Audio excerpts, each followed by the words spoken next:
네, 안녕하세요. 성모진환과 대표원장 박진영입니다. 그래서 오늘 제가 말씀드릴 내용은 제목에 써있다시피 테크니스 패밀리를 이용한 그 다양한 IOL들을 사용하는 전략에 대해서 좀 말씀을 드리고자 합니다.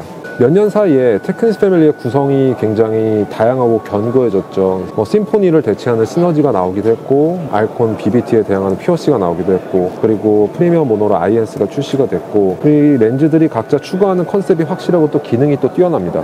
그리고 이제 아시다시피 이제 요즘 가장 핫한 트렌드는 오디세이죠. 그래서 기존의 회절 디자인의 EDF 특성을 결합을 해가지고 원거리 선명도와 빛번짐 문제를 향상시켰고, 그리고 근거리 시력 또한 좋습니다. 오늘은 그래서 이 오디세이 기능 결과와 관련돼서 저희 병원의 연구 결과를 말씀을 드리고, 그리고 테크니스 패밀리의 다양한 임상적 활용 전략에 대해서 말씀을 드리겠습니다.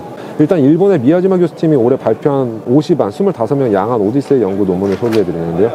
아시겠지만 이 오디세이는 이제 DNR00V 모델로서 수정된 컨티뉴어스 레인지 오브 비전, 그러니까 CRV 방식의 회전형 IOL이고, 오디세이는 해당 연구에서 원거리 및 근거리 시력이 이제 결과가 아주 뛰어나게 나왔고, 수술 후 빛번짐 등 불평등과 관련해서 환자 만족도가 높았으며 잔여 굴절 오차에 대한 관용도가 높은 결과를 보였다고 이렇게 소개가 되었습니다. 저희 병원도 이제 비슷한 연구 디자인을 취했는데요. 일단 휴양적으로 디포커스 커브 분석을 했고요. 그리고 등록된 IOL 종류는 총 7종류였습니다. 팔로우 로스하고 후발상 밴드장의 영향을 최소화하기 위해서 수술 후 한 달째 검사를 진행을 했고, 메소픽 컨디션에서 단안을 분석을 했고, 안과적인 기저질환을 제외하는 대신에 나은 시력으로 디포커스 커브의 피크가 0.1 로그마 이하의 환자만 인로를 하였습니다. 오디세이의 경우에 근거리 시력 강화를 위해서 회사에서는 IOL 마스터상의 일반적인 에메트로픽보다 한 스텝 더 마이오픽하게 타겟을 잡는 것을 추천하고 있고, 저 또한 대부분의 케이스를 그렇게 수술을 시행하였습니다.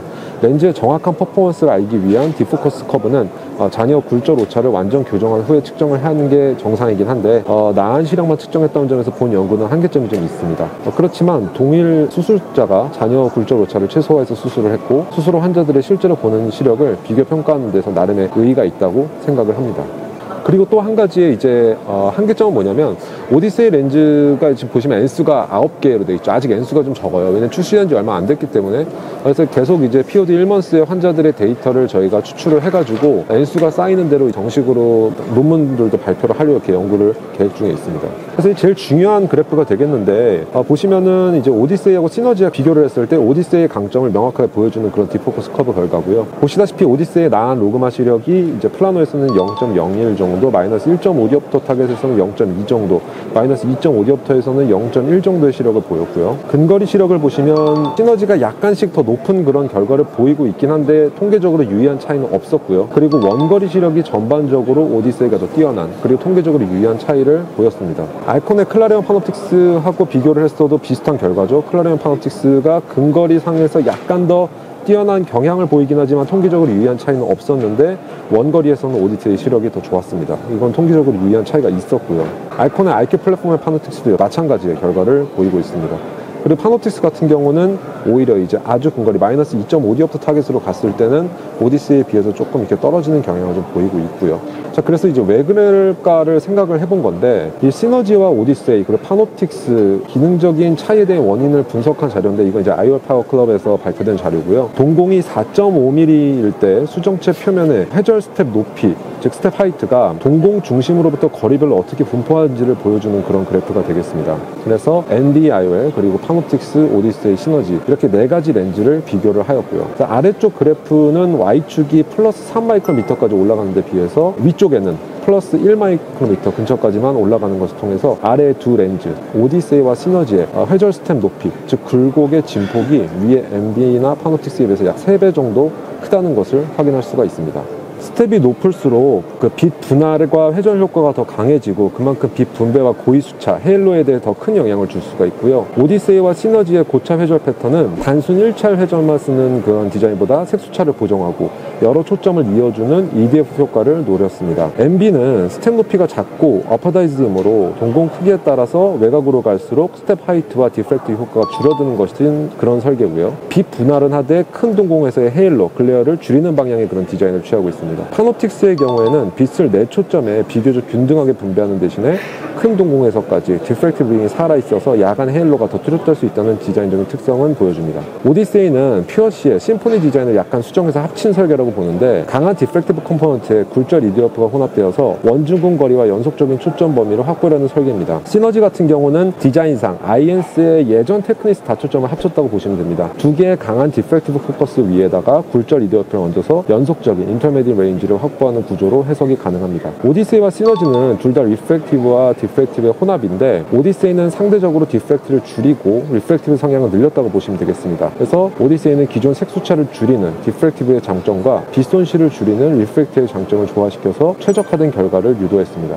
거기에 굴절률이 낮고 아베 넘버가 큰 기존 테크니스 플랫폼의 장점이 결합되었습니다. 그래서 퓨어시와 비교를 했을 때 오디세이가 근거리 기능이 뛰어난 것은 뭐 당연한데 흥미로운 점은 일부 구간에서 원거리 시력도 더 좋다는 겁니다. 이는 방금 말씀드린 그런 고차 회절 패턴으로 인한 색수차 보정의 결과로 해석을 할 수가 있습니다. 이런 경우는 이제 아이엔스와 비교 시에도 아이엔스에 비해서 오디세이가 원거리 시력이 더 뛰어나게 나오는 이런 결과를 보였는데 알콘의 BBT와 비교를 해도 비슷한 결과를 보였습니다. 그래서 오디세이가 알콘 렌즈들에 비해서 일부 원거리 구간에서 시력 결과가 더 나은 이유는 테크니스 플랫폼의 영향으로 생각을 할 수가 있는데 오디세이는 일단 옐로우 디자인이 아니고요. 그리고 재질의 굴절률, 리프렉티브 인덱스가 낮다는 점을 그 원인으로 꼽을 수가 있겠습니다. 이거는 이제 CRST라는 포럼에서 해외 안과 의사들이 언급한 내용들이 빛의 분배 개념, 믹스 앤 매치, 뉴럴 아답테이션 등의 측면에서 제가 평소에 주장하는 바하고 이제 공감하는 것들이 많아서 좀 몇 가지 발췌를 해왔는데 유튜브에서 안과 의사들한테 카드라 코치로 유명한 그 닥터 우데이 데반 같은 경우는 IOL 선택을 빛의 분포 관점에서 설명을 하는데 눈에 들어오는 빛의 총량은 일정하다. 그런데 어떤 IOL이 이 빛을 어떻게 분배하에 따라서 시력적인 특성이 달라진다. 모노포컬 같은 경우는 빛을 하나의 초점에 집중시켜서 대비감은 제일 좋지만 근거리 의존도는 당연히 올라가게 되고요. 트리포컬 같은 경우는 빛을 세 부분으로 나눠서 원거리, 중간거리, 근거리를 모두 확보를 하긴 하지만 글레어 헤일러는 필연적이다. 즉 각 IOL은 빛의 분배 전략이 완전히 다르고 이를 이해하는 것이 이제 렌즈 선택에 있어서 관건이다. 뭐 이런 얘기를 하고 있고요. 그래서 이건 이제 참고적으로 이제 타사의 자료이긴 하지만 여기서 중점적으로 봐야 될 것은 이제 트리포컬이나 EDF, 모노포컬의 빛 분배 패턴을 비교를 해볼 수가 있는데 환자가 느끼는 글레어나 헤일러나 콘트라스트, 인터미디어 성능이 렌즈마다 다르게 나타나는지를 확인을 해볼 수 있는 그런 자료가 되겠고요. 닥터 셰이프 같은 경우는 믹스앤매치 방식을 얘기를 하는데 글레어는 싫은데 안경 의존도는 줄이고 싶은 그런 환자에서 주시안에는 EDF 렌즈를 넣고 비주시안에 회절형 트리포컬을 수술을 하고 그런 디스포토시아 관련해서는 렌즈가 제대로 작동을 하고 있는 증거다라고 환자들한테 설명을 한다고 합니다. 그래서 대부분의 환자들은 또 이런 현상이 시간이 지나면서 디스포토시아 같은 경우는 뇌에서 자동으로 적응을 하게 되고 이제 뉴럴 아답테이션을 얘기를 하고 있는 거죠. 그리고 또 흥미로운 점은 이제 376명의 대규모 그 믹스 앤 매치 트라이얼 데이터를 현재 지금 연구가 진행 중이다라고 언급을 하기도 했습니다.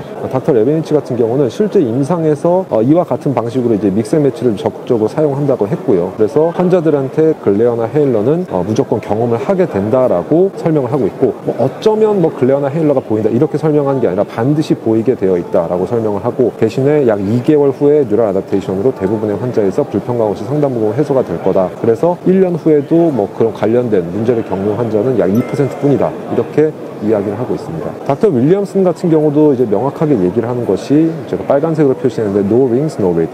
그러니까 회절 윙이 없는 IOL은 가까운 거리를 읽을 수가 없다. 이렇게 환자한테 명확하게 이야기를 하는 거죠. 그래서 헤일러가 보인다는 것은 그만큼 근거리 기능이 제대로 구현이 되고 있다라는 이야기도 하고요. 그래서 환자한테 디스포토시아 관련해서 축소해서 설명을 하지 않고 반드시 디스포토시아는 거 보일 거고 그게 정상이고 시간이 지나면 사라질 확률이 높다라고 알려줍니다. 그래서 이러한 접근이 환자 만족도를 높이고 수술 전 기대치 조절에 매우 유효하다라고 이야기를 하고 있고요. 이건 이제 참고로 닥터 CF가 사용하는 그 플로시트고요. 제 임상 경험에서 이제 앞선 이런 해외 임상가들하고 좀 일맥상통하는 제 경험과 이제 종합을 해서 설명을 드리자면 믹스앤매치 전략 같은 경우는 일단 근거리가 중요하거나 기존에 근시가 있는 환자한테는 회절형 IOL이 반드시 필요하고 원거리가 중요하고 기존 원시가 있는 환자한테는 EDF나 아니면 이제 프리미엄 모노포칼이 우선이 되겠는데 그래서 테크니스 패밀리 같은 경우는 이런 다양한 특징들의 캐릭터를 확실하게 갖고 있는 렌즈들을 다 구비를 하고 있기 때문에 같은 플랫폼 내에서 그러니까 환자가 이질감을 최소한으로 느끼는 그러니까 A 컨스턴트가 같죠. 당연히 같으니까 이질감을 최소한으로 느끼는 범위 내에서 믹스앤매치를 자유롭게 시도를 할 수가 있고 현재 저도 임상적으로 활발하게 그렇게 시행을 하고 있습니다. 그래서 제가 이제 좀 간략하게 만들어 본 플로우시트가 되겠는데, 일단 기존에 원시가 있는 사람이 대부분이긴 하죠. 그리고 뭐 직업적으로 수술하고 나서 원거리가 굉장히 중요한 사람들도 있을 수가 있겠고, 오디세이 출시 이전하고 후가 달라진 점이 뭐냐면, 일단 양안의 오디세이는 다 가능할 수가 있다는 거예요. 그러니까 제가 이제 오늘 일주일 된 환자를 보고 왔는데, 이분이 직업적으로 오토바이 배달 운전하시는 분이에요. 그래서 굉장히 고속으로 빠르게 운전을 하시는 분이면서 저한테 수술 전에 이분이 이제 원시가 있었는데, 자기는 전표 같은 작은 숫자를 보는 게 굉장히 중요하다고 얘기를 했어요. 그러니까 둘 중에 하나도 놓칠 수가 없는 거죠. 그래서 멀리 보는 시력도 빛번짐 없이 오토바이를 운전할 수 있을 정도로 좋아야 되고, 근데 가까운 건 또 카드 전표를 볼 수 있을 정도로 좋아야 되니까 양쪽에 결국에 오디세이를 다 넣거든요. 근데 제가 선택하는 방식은 일단 비주시안에다 오디세이를 해봐요. 그리고 환자한테 만족도 평가를 시켜요. 다음 날만 돼도 이제 수술이 깔끔하게 진행되고 백내장이 아주 심하지 않거나 뭐 특별한 컴플리케이션 없으면 각막이 붓진 않으니까 환자분이 어느 정도 평가가 감이 와요. 이제 수술 전에 전혀 모르다가. 그렇게 되면 반대안을 선택할 수 있는, 주시안에 뭘 넣을 수 있는가가 이제 옵션이 생기게 되는 거죠. 반대로 이제 근거리가 중요하거나 기존에 근시가 있던 환자들도 마찬가지인데, 한 마이너스 3, 4디옵터 근시가 있으면 이런 사람들은 20cm, 30cm를 맨눈으로 굉장히 잘 보거든요. 근데 그런 사람들은 그 거리가 조금 떨어지는 거, 수술하고 나서 이제 회전형 렌즈를 아무리 넣었다고 하더라도 그 거리가 20cm였다가 40cm가 되는 거에서 굉장히 이질감을 느끼고 그다음에 이제 불편감을 느끼게 되거든요. 그런 경우에도 근데 오디세이를 양안에 삽입을 할 수 있을 정도로 지금 오디세이의 퍼포먼스는 굉장히 뛰어나다고 보고 있고, 그런데 뭐 예를 들어서 가까운 작업이 굉장히 중요한 사람이다. 그런 경우에 시너지를 고려를 해볼 수가 있죠. 시너지를 왜냐하면 시너지가 객관적으로 봤을 때 근거리 시력이 조금 더 좋게 나오는 거는 뭐 디포커스에서도 확인이 되고 있고, 그리고 환자들을 실제적으로 임상적으로 만나봐도 그런 확인이 되고 있는 부분이라서, 그런 경우에도 일단 비주시안에 오디세이를 넣고 주시안에는 시너지를 넣을까 이렇게 고민을 해볼 수가 있습니다. 그래서 최종적으로 테이크홈 메시지는 뭐 간단해요. 오디세이가 근거리, 원거리에서 모두 뛰어나고, 그리고 빛의 분배 개념을 좀 이해를 한 다음에 다초점 렌즈의 글레어 하이로는 필연적이다. 그리고 믹스앤매치는 환자의 패턴이나 도미넌트 아이 그리고 굴절 히스토리까지 고려를 해서 사용을 할 수가 있다가 되겠습니다. 경청주셔서 감사합니다.